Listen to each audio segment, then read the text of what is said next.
आज आपण बाप्पासाठी आहे ना नैवेद्य थाळी तयार केलेली आहे आणि या थाळीची खासियत म्हणजे ही थाळी पूर्णपणे मिनी फॉर्मॅटमध्ये असणार आहे, त्याच्यामुळे आपला वेळ सुद्धा ह्यामध्ये कमी लागणार आहे. नमस्कार मित्रांनो, मी आणि माझी आई तुम्हा सर्वांचा आजच्या रेसिपीमध्ये खूप मनापासून स्वागत करीत आहोत. आजची रेसिपी आहे मिनी नैवेद्य थाली आणि तुम्ही पाहतात आपला घरचा स्वाद.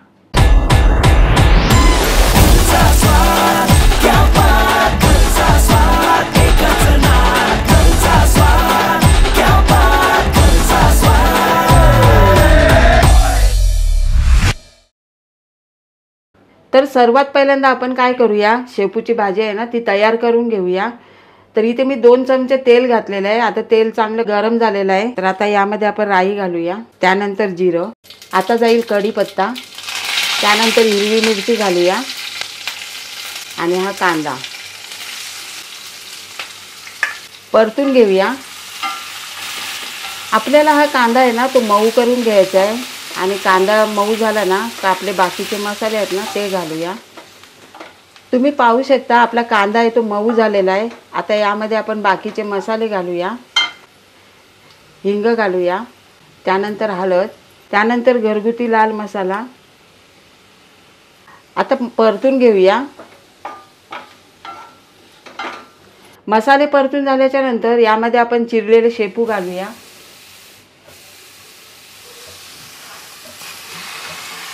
आणि त्यानंतर जाईल मुगाची डाळ. ही मुगाची डाळ आहे ना ती मी अर्धा तास भिजवत ठेवलेली. चला आता ही शेपू आहे ना ती परतून घेऊया. चला आता ही भाजी चांगली परतून झाल्याच्या नंतर यामध्ये आपण मीठ घालूया आणि थोडंसंच घालायचं आहे. परतून घेऊया. चला आता ही भाजी परतून झाल्याच्या नंतर यावरती आपण झाकण ठेवूया आणि गॅस आहे ना तो बारीक करूया आणि झाकणावरती थोडंसं पाणीसुद्धा ठेवूया, म्हणजे वाफेवरती ती चांगली शिजेल. आणि हो, आपल्याला 5च मिनिटाची वाफ काढून घ्यायची आहे. आता एका बाजूला आपण लाल माठाची भाजीसुद्धा तयार करून घेऊया. तर इथे मी 2 चमचे तेल घातलेलं आहे पॅनमध्ये आणि गरम करून घेतलेलं आहे. आता यामध्ये आपण राई घालूया, त्यानंतर जिरं, कढीपत्त्याची पानं, हिरवी मिरची आणि कांदा,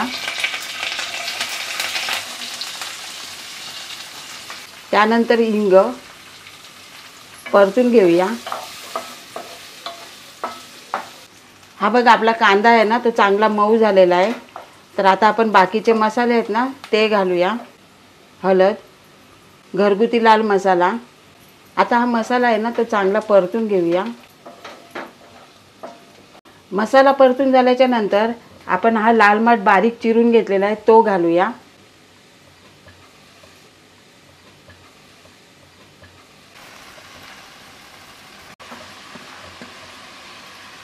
चला आता चांगलं एकजीव करून घेऊया.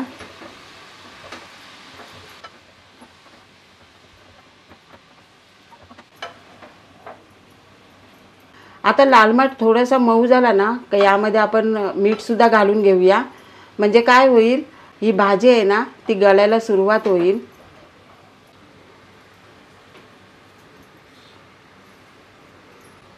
पुन्हा एकदा परतून घेऊया. परतून झाल्याच्या नंतर यावरती आपण झाकण ठेवूया आणि 5 मिनिटाची आपल्याला वाफ काढून घ्यायची आहे. गॅस आपल्याला बारीकसुद्धा ठेवायचा आहे आणि झाकणावरती पाणी घालायचं आहे, म्हणजे कसं वाफेने भाजी आहे ना ती चांगली शिजेल आणि खालती आहे ना ती करपणार पण नाही. आता ही शेपूची भाजी आहे ना तीसुद्धा आपण बघूया. तर तुम्ही पाहू शकता ही शेपूची भाजी आहे ना ती वाफेवरती किती छान शिजलेली आहे. आता यावरती आपण ओलं खोबरं घालूया.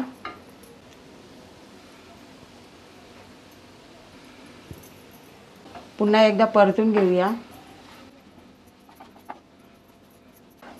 आता ही भाजी आहे ना ती तयार झालेली आहे. गॅस बंद करूया. चला आता आपण झाकण खोलूया.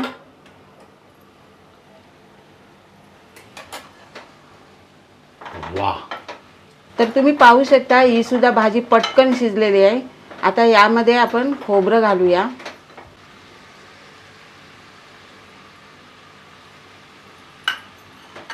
परतून घेऊया.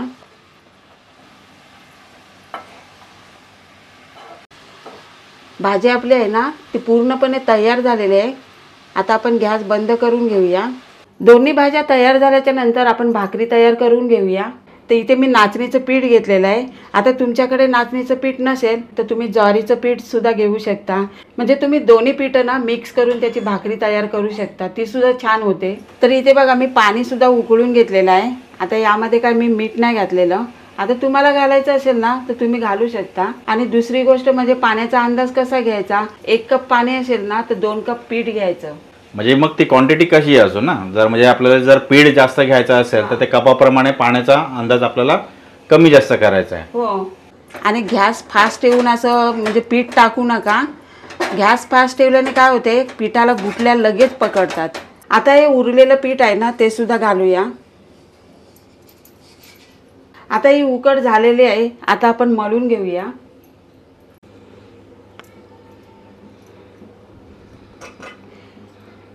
आता ह्या पिठाची ना उकड जर ओली असली ना तर थोडंसं तुम्ही पीठ घालू शकता सुकं. आणि जास्त ओली असली ना तर रोटीसुद्धा चांगली नाही होत, फाटत राहील. आणि जी मीडियम झाली ना उकड तर त्याची रोटीसुद्धा चांगली होते. आणि उकड ना आपल्याला मळताना एकदम थंड नाही करून घ्यायची, गरम असतानाच मळून घ्यायचं. आणि थंड पाणी घ्यायचं आपल्या हाताला. तर हे बघा आपलं पीठ मळून झालेलं आहे. आता काय करूया, भाकरी बनवायला सुरुवात करूया. तर हा बघा असा गोळा तयार करून घ्यायचा. आणि जेवढी भाकरी बनवायची आहे ना तेवढंच आपल्याला पीठ घ्यायचं आहे. आणि असा दाब द्यायचा. दाब दिल्याच्या नंतर थोडंसं पाणी घ्यायचं. आणि मी लाटण्याने करणार आहे. तर लाटणं घेतले, लाटण्याला पाणी लावले. आता लाटून घेऊया. तरी बघा लाटून झाले. आता आपण बोटं लावून घेऊया. आणि लादीला ना थोडासा पाणी लावायचं. आता तुम्ही परातीमध्ये बनवत असाल तर परातीला सुद्धा पाणी लावून घ्यायचा. ना अशा पद्धतीने बोटाला पाणी घेऊन बोटं लावून घ्यायची.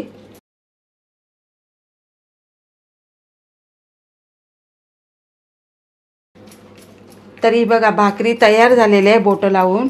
आता काय करूया, ही बोटं लावलेली बाजू आहे ना ते आपल्याला तव्यावर घालायचे. तर इथे बघा मी तवा गरम करून घेतलेला आहे. आता भाकरी घालताना ना आपल्याला मीडियम करायचा आहे, म्हणजे एकदम फास्ट नाही करायचा, नाही तर खाली ना करपून जाईल. आता 2 मिनिटांनी आपल्याला भाकरी उलटून घ्यायची. आता ही भाकरी आहे ना ती पलटून घ्यायची आपल्याला. आता थोडा गॅस ना मोठा करून घेऊया. हे आता पाठीमागून भाकरी आहे ना ती झालेली आहे. तर आता पलटी घालून घेऊया.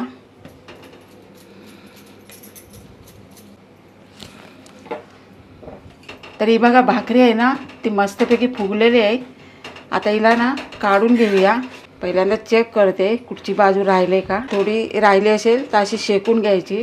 तर आता मी काढून घेते.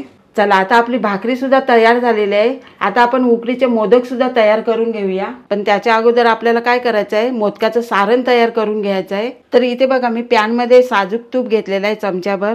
तूप हलकंसं गरम झालं ना का यामध्ये आपण काय करूया, ही चारोली घालूया. आणि त्यानंतर बदामाचे काप घालूया, काजूचे काप. आता थोडंसं आपण परतून घेऊया. आता परतून झाल्याच्या नंतर यामध्ये आपण एक खोबरं किसलेलं आहे ना ते घालूया. आणि त्यामध्येच आपल्याला खसखस सुद्धा घालायचे, म्हणजे ही सुद्धा भाजून निघेल. खसखस जर अगोदर घातली असती ना तर ती करपून गेली असती, म्हणून मी शेवटी घातलेली आहे. साधारण 2 मिनिटं परतून झाल्याच्या नंतर यामध्ये आपण गूळ घालूया. आणि तुम्ही पाहू शकता मी गुळाचे बारीक बारीक तुकडे करून घेतलेले आहेत, म्हणजे तो वितलायला लवकर मदत होईल.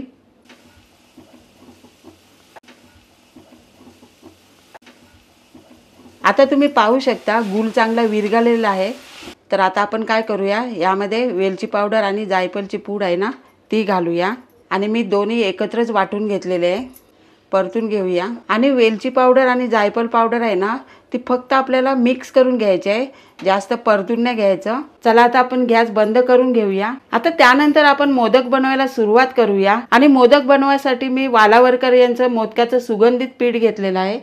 वालावलकर यांचं सुगंधित मोदकाचं पीठ हे टॉप क्वालिटीच्या बासमती राईस पासून तयार केले जातं आणि हे पीठ वापरल्याच्या नंतर तुमचे मोदक होतात एकदम मऊसूत. आता तुम्हाला जर वालावलकर यांचं सुगंधित मोदकाचं पीठ आपल्या किचन मध्ये जर ऑर्डर करायचं असेल तर तुम्ही फ्लिपकार्ट आणि अमेझॉन वरून सुद्धा ऑर्डर करू शकता किंवा थेट तुम्ही ह्यांच्या शॉप मध्ये जाऊन सुद्धा तुम्ही परचेस करू शकता. शॉपचा ऍड्रेस आहे Lalbaug new market, shop number 8 in Shri Ganesh Nagar, Lalbaug, Mumbai. आणि जर तुम्हाला ह्यांच्या प्रोडक्ट संबंधित अधिक माहिती घ्यायची असेल तर स्क्रीनवरती ह्यांचे नंबर सुद्धा आहेत. ह्यांना कॉन्टॅक्ट करून तुम्ही ह्या प्रोडक्ट संबंधित अधिक माहिती सुद्धा घेऊ शकता. आणि दुसरी गोष्ट म्हणजे हे पीठ आहे ना ते आपल्याला चालावं लागत नाही, कारण की हे पीठ आहे ना अगोदरच चाललेलं असतं. आता आपण काय करूया, मोदकाची उकड तयार करून घेऊया. तर या भांड्यामध्ये ना आपण पाणी घालूया आणि आता ना पाण्यामध्ये आपण साखर घालूया आणि त्यानंतर चवीला मीठ घालायचं आहे, म्हणजे पारी सुद्धा चविष्ट लागते. आता हे दोन साहित्य घातल्याच्या नंतर आपल्याला या पाण्याला ना उकळी काढून घ्यायची आहे. साखर घातल्याने काय होते, एक प्रकारची ना मोदकाला चकाकी पण येते आणि तेज पण येते. क्या बात आहे. आपल्याला जास्तीची नाही, थोडीशी घालायची. आता तुम्ही पाहू शकता पाण्याला चांगली उकळी आलेली आहे. तर यामध्ये काय करायचं, आपल्याला साजूक तूप घालायचं आहे, जास्तीचं नाही, 1 चम्मच. आता तूप घातल्याच्या नंतर यामध्ये जाईल वालावलकर यांचं सुगंधित मोदकाचं पीठ. आता आपण काय करूया, हे असं घातलंच जाऊया. गॅस बारीक करायचा आपल्याला आणि पीठ घालत जायचं आहे. जेवढं लागेल ना तेवढं आपल्याला टाकून घ्यायचं आहे. म्हणजे हे बघा मी 1.5 कप टाकलेला आहे. चला आता ही उकड झालेली आहे. आता काय करूया, हा गॅस बंद करून घेऊया आणि यावरती आपण झाकण ठेवूया. 1-2 मिनिटं आपल्याला ठेवायचं आहे. आता ही उकड आहे ना ती आपल्याला मळून घ्यायची आहे. ती मळून कशी घ्यायची, आपण भाकरीला पीठ कसं मळतो तसंच मळायचं आहे. तर इथे मी किचनचा ओटा साफ करून घेतलेला आहे. आता यावरती आपण पीठ ओतून घेऊया आणि इथे मी साधा पाणी घेतलेला आहे मळण्यासाठी.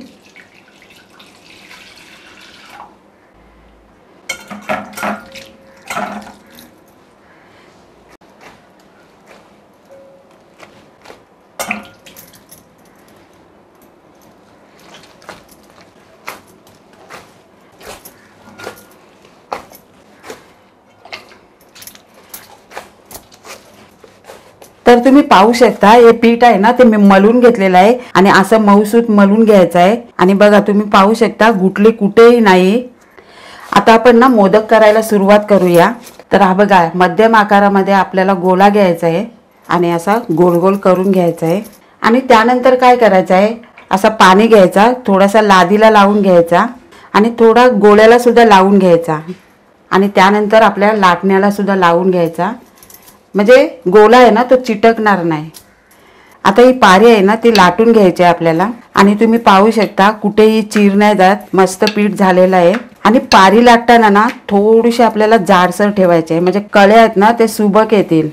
आता हे बघा एवढी आपल्याला जाडसर ठेवायचे आहे. आता ही पारी आहे ना ती आपल्याला अलगद उचलून घ्यायची आहे.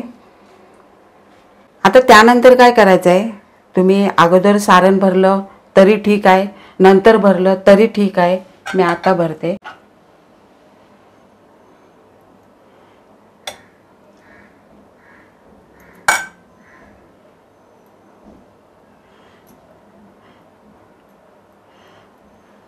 आता आपण मोदकाला कळ्या कशा पाडायच्या ना ते सुद्धा आपण पाहून घेऊया. तर आपल्या हाताची 5 बोटं आहेत ना त्यातले आपल्याला 2 नाही घ्यायची, 3च घ्यायचे आहेत. 3 बोटाचा वापर करायचा आहे आणि थोडंसं आपल्याला पाण्याचा वापर करायचा आहे.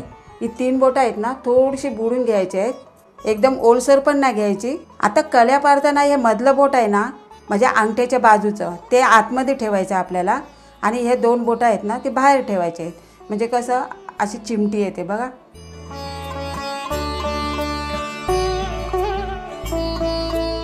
तर ही चिमटी आहे ना ती आपल्याला अलगद अशी दाबून घ्यायची आहे, म्हणजे काय होईल, आपली पहिली कली आहे ना ती तयार होईल. तर ही बघा मी आता सोडून देते, दाबून घेतली, आता सोडून देते. तर ही बघा अशी कली आली पाहिजे. आता काय करायचं आहे, त्याच्या बाजूला आहे ना दुसरी कली आपण पाडून घेऊया. तर आपला हात सुकला ना तर आपण काय करायचं, थोडंसं आपल्याला हाताला पाणी घ्यायचं, सारखं सारखं पण घ्यायचं नाही.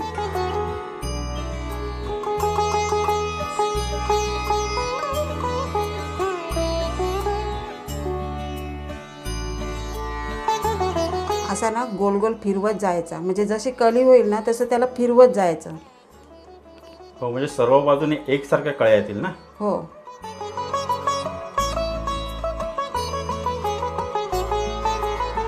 ह्या बघा अशा व्यवस्थित ना सर्व बाजूने अशा कळ्या पडल्या पाहिजे, म्हणजे काय होईल, तुमचा मोदक आहे ना एकदम सुंदर दिसेल. क्या बात आहे, जबरदस्त.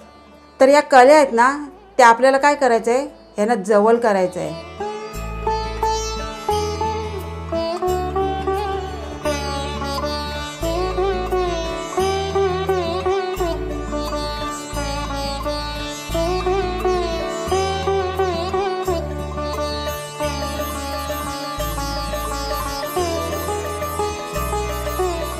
आता त्यानंतर आपल्याला काय करायचं आहे, या वरती आलेल्या कळ्या आहेत ना त्या वरच्या टोकाला आपल्याला निमुळत्या करत जायचं आहे, म्हणजे आपल्या मोदकाला आहे ना छान आकार मिळेल.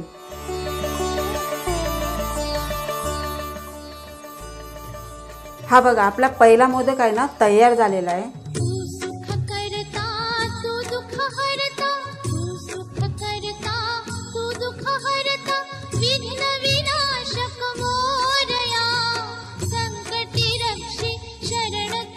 आता असेच आपण ना बाकीचे सुद्धा तयार करून घेऊया.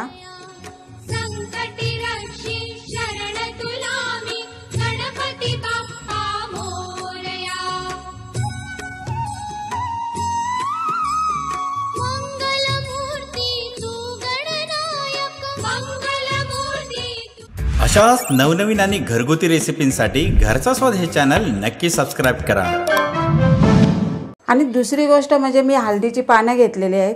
आता तुम्हाला नाही जर मिळाली ना तर तुम्ही केळीची पानसुद्धा घेऊ शकता. ती सुद्धा नाही मिळाली ना तर काय करायचं, या चालणीला आहे ना तेल किंवा तूप फिरून त्याच्यावर मोदक ठेवू शकता. हळदीचं पान घालताना ना आपल्याला पूर्ण होल बंद नाही करून घ्यायचे. हे बघा मी खुल्ले ठेवलेले आहेत, म्हणजे कसं खालची वाफ आहे ना ती वरती मोदकाला सुद्धा लागली पाहिजे. त्यानंतर मी इथे वाफेचं भांडं घेतलेलं आहे आणि ह्यामध्ये ना मी पाणी सुद्धा घेतलेलं आहे.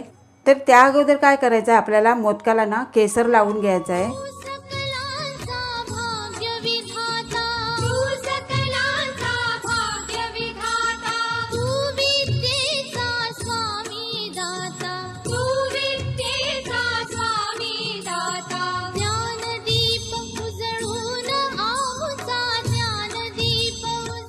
आता केसर लावून झाल्याच्या नंतर हे मोदक आहेत ना ते चालणीमध्ये ठेवूया.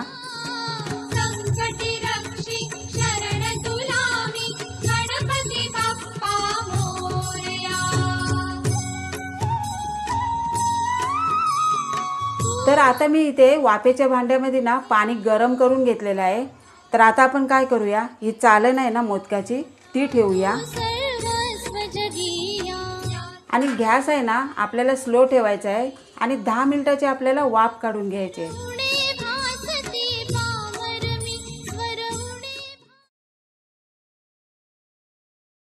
चला आता आपण झाकण खोलूया आणि आता गॅस सुद्धा बंद करून घेऊया. वाह, तुम्ही आपले मोदक पाहू शकता की ते एकदम मस्तपैकी सुबक आणि इतके अट्रॅक्टिव्ह दिसतात, कुठेही चिरा वगैरे पडलेला नाही आहे.